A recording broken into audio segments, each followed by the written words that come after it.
Tomohiro Onraku is a top pitching prospect in Japan who led his high school team to the Koshin, a tournament like none other. Simply put, it's a place of wonder that fills you with emotion. Over the course of 9 days, the 16-year-old hurler threw the equivalent of what an average major league pitcher throws in 6 weeks.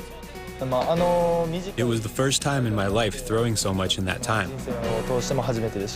In Japanese baseball culture, high pitch counts are celebrated, but there are those who are beginning to see things differently. Well, I may be the only Japanese pitching coach to say, don't throw, take a rest. So could there be a connection between Japan's pitching traditions and the struggles of many Japanese pitchers in America? These fans have seen enough of Daisuke Matsuzaka. Today on Outside the Lines, young arms, extraordinary pitch counts, and the future of Japanese pitchers in the major leagues.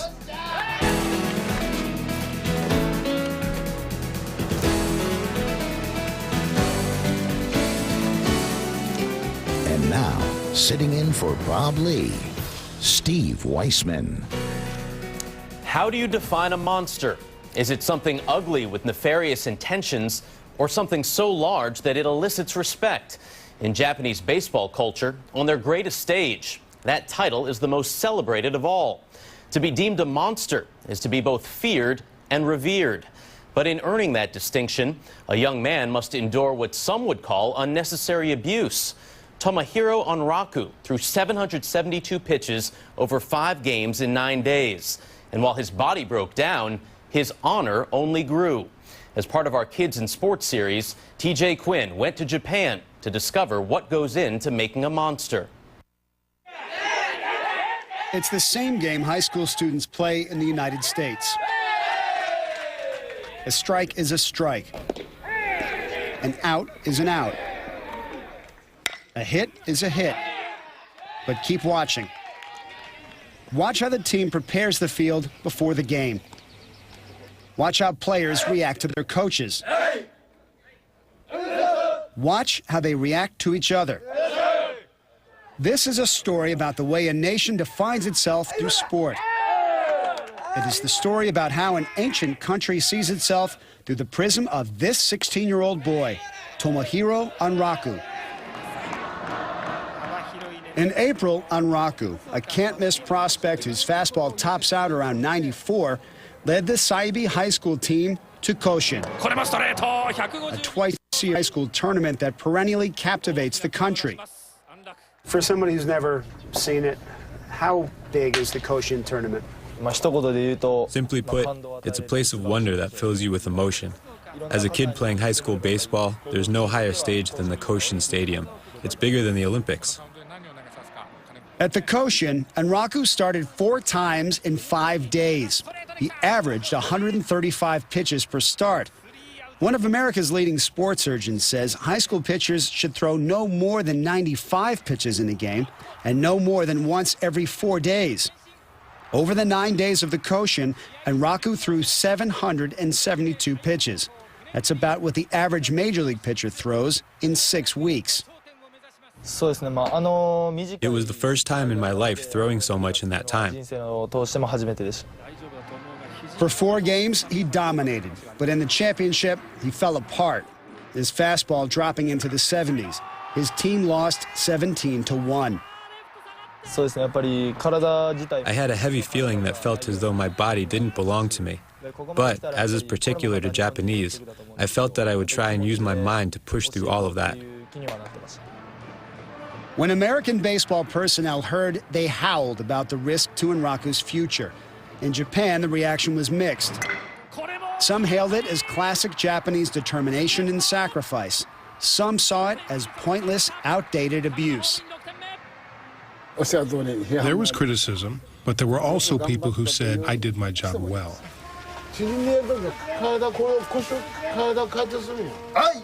66-year-old Masanori Joko is Onraku's coach. He led Saibi to the Koshin Championship in 2004.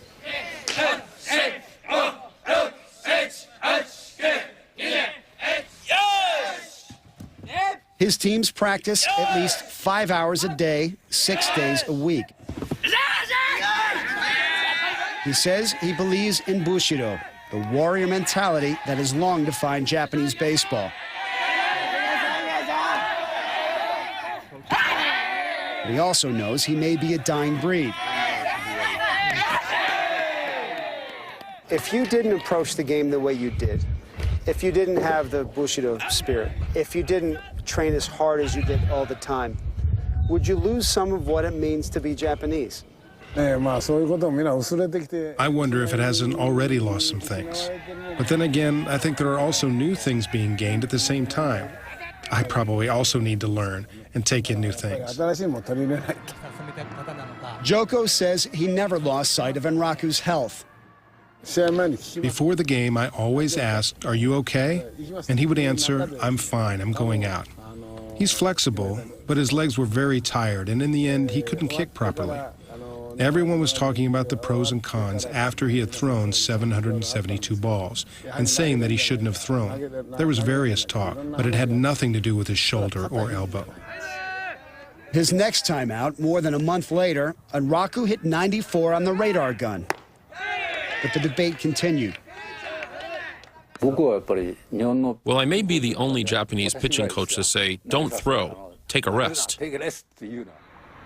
Hiroshi Gondo is a former pitcher and legendary Japanese pitching coach. He is also the living bridge from the old to the new.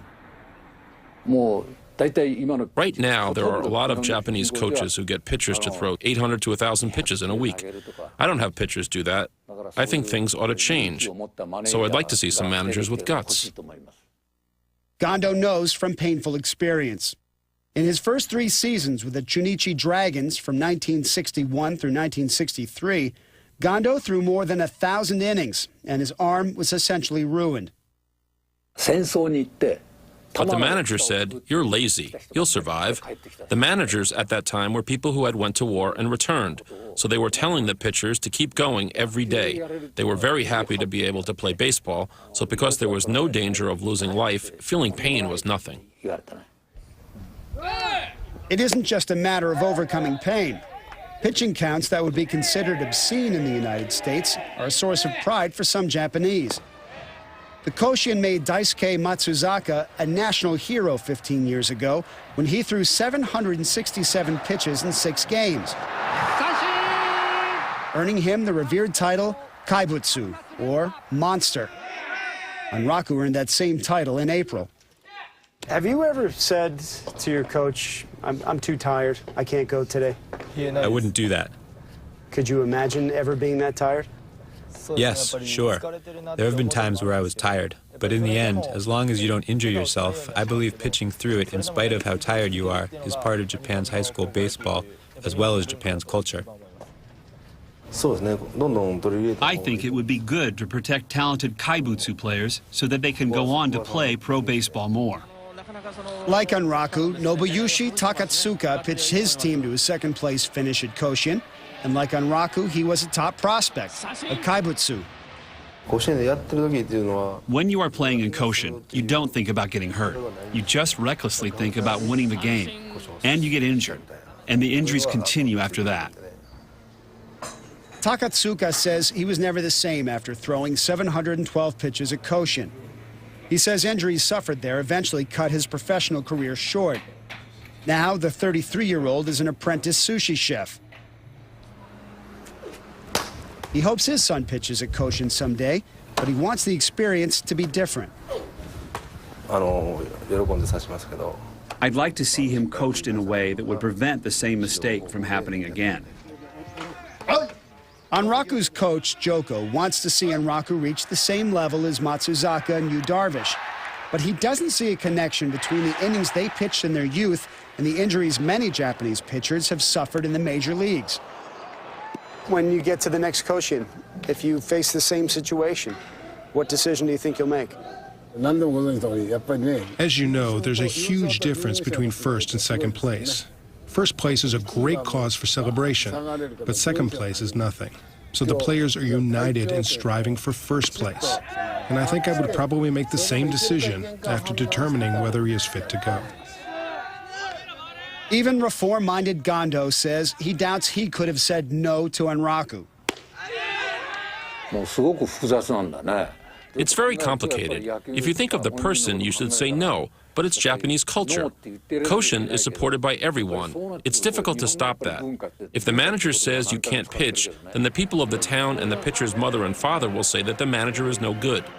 America has only been around for 200 years, but Japanese traditions have been around for thousands of years and aren't going to change so easily. And at the age of 16, with the possibility of pitching in 3 more Koshins, Tomohiro Onraku doesn't sound like the player who is ready to walk away from that history. Honestly, I do fear that I will get injured, but what drives that fear away is that if I do my best and succeed, I will prove to Americans and many other people that the Japanese approach to baseball is not mistaken.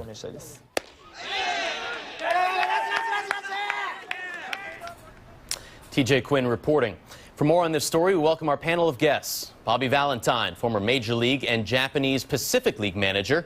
Chris Jones, who wrote this story for ESPN The Magazine. Dr. Glenn Fleisig, research director at the American Sports Medicine Institute. And Masa Niwa, a Japanese baseball writer. We'll start with you, Bobby. What was your reaction to that story? It seemed like commonplace. That's what happens. Koshien is most spectacular tournament in the world for youth, and there's a lot of ritual that goes into it. It goes back to Sadahara-O, pre-World War II, pitching with a bloody stump and covering the blood up with the mud from the field. It's a place of honor, a place of great competition, and once in a while, a place of abuse. Chris, you were over there and to write this story. What did you find? Well, to be honest, Steve, I went over, I think, with a very North American mentality. I wasn't exactly sure where the story was because I didn't see the debate. You know, here pitch counts, and Raku pitched 232 pitches in one game. There's no question in North America that that's insane. But when I went over there, I have to tell you that I was sort of drawn to that more spiritual idea, that pitching through pain, that sacrificing for your teammates and your town. There was something beautiful about it. Many American scouts have said Onraku's treatment was nothing less than child abuse. Dr. Fleisig, what would you call it? Yeah, unfortunately, I think it is. It's not a story about culture, really. It's a fascinating story about culture, but the troublesome part is about the human anatomy. People are people. And we've done years of research. In fact, we followed 500 kids for 10 years to quantify and study whether the kids who pitch more do get hurt. And sure enough, we proved it. So it's not a matter of opinion. Kids who pitch more than 100 innings in a calendar year in a high school age are more than 3 times as likely to get hurt as kids who don't.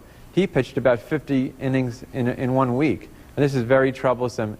And for every Yu Darvish who makes it, how many high school Japanese kids fall by the wayside that we never even hear about because you're really stacking the odds for an injury here. Bobby, what do you make of what the doctor says? Well, you know, Doc and I go back to the mid-1980s when I had my Texas Ranger team and Tom House. We were trying to figure out this pitch count thing. I think that's when we came up with 15 pitches per inning, as a matter of fact. But, I think it's a cultural divide. But you have to remember also Nolan Ryan in a 1973 game that I played in threw 253 pitches. And when he left the game in the 12th inning, was upset that he came out of the game. And he went on to have a pretty good career. So there are exceptions to the rule. What Japanese tries to do is weed out the weak and make only the strong survive. And there's something to that. Masa, in its simplest terms, Koshin is a high school baseball tournament. But what does it really mean in Japanese culture? I think all the kids playing baseball just dreaming play out there. Actually, when I was playing baseball, when I was maybe 10, 11 years old, just dreaming.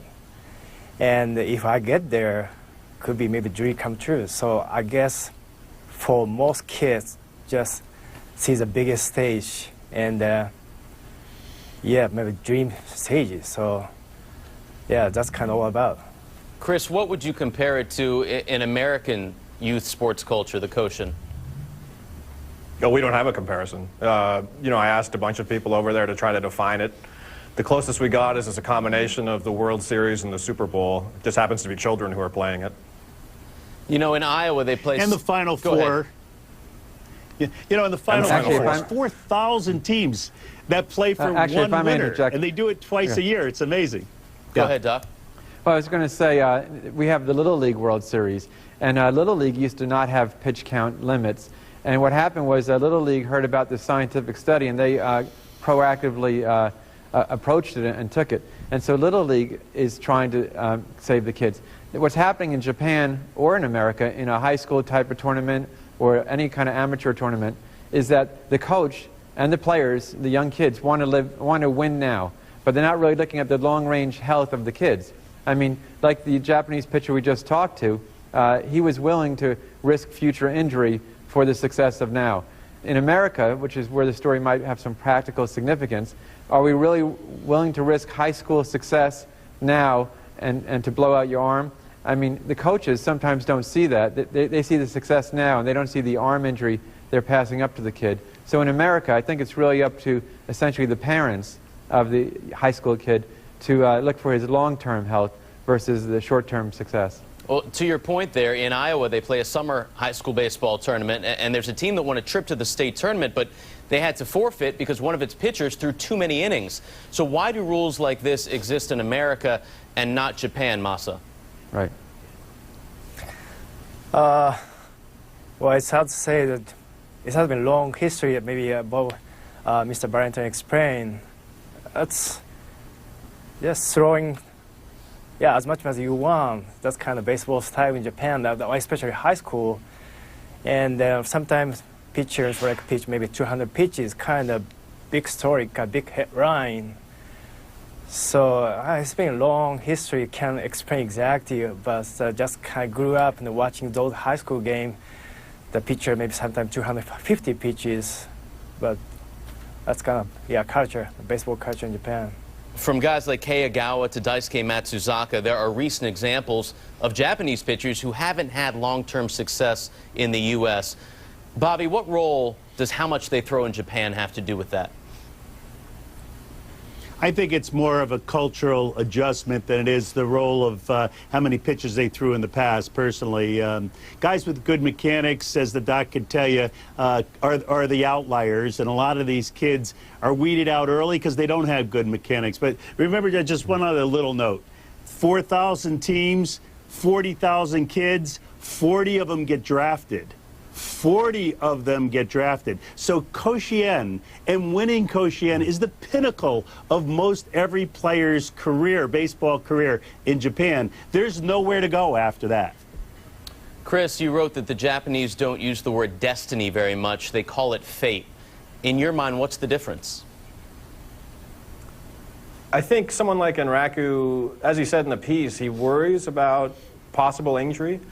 But I think there's this attitude there that if you are meant to be injured, if you are not strong enough and it's going to happen, then it's going to happen. And there's nothing you can do to avoid it. They do talk about, as Bobby says, mechanics are sort of really preached in Japan, that if you have good mechanics, that actually strengthens your arm and will prevent injury, that more throwing prevents injury.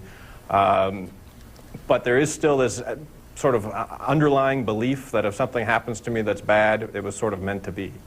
Bobby Unraku in the piece said he wouldn't take himself out of the game. We saw just recently Eric Bedard, after 109 pitches, he had a no-hitter going for Houston. He took himself out. Why is it that disconnect between an American who would save his arm and a Japanese teenager who says, no, I'll go as long as my manager has me in there? It's just the belief on what is right and what is wrong. You know, I managed there for 6 years professionally in contiguous years, and I had bullpen pitchers continuously throw 300 pitches in a bullpen session. 6 years, over 1,000 games, never an arm injury. So, I mean, there is a disconnect here. All right, Bobby Valentine, Chris Jones, Dr. Glenn Fleissig, and Masa Niwa, we appreciate your time here today on Outside the Lines.